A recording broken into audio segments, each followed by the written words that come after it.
Hi everyone! For today's video ay may experience po natin kumain dito sa Gordon Ramsay Bar and Grill Restaurant. Ayan, dito po yan sa may Hilton Hotel. Ayan, second floor po nyo makikita yung restaurant ni Gordon Ramsay. So ayan na nga yung mga menu nila. And ito po yung kanilang unang sinerve sa amin. Nagustuhan ko po dito is this one. Super sarap niya. Kalimutan ko yung tawag pero mamaya ilalagay ko po kung ano yung pangalan niya dyan sa next na mga videos.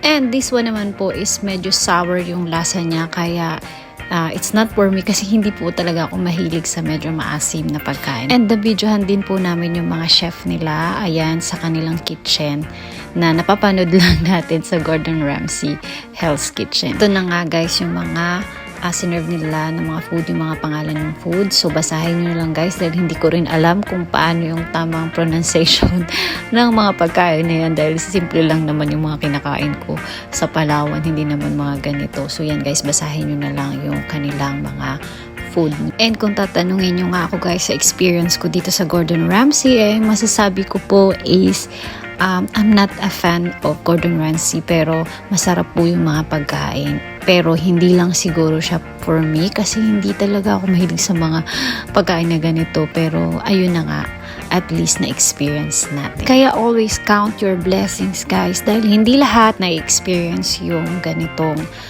klase ng food.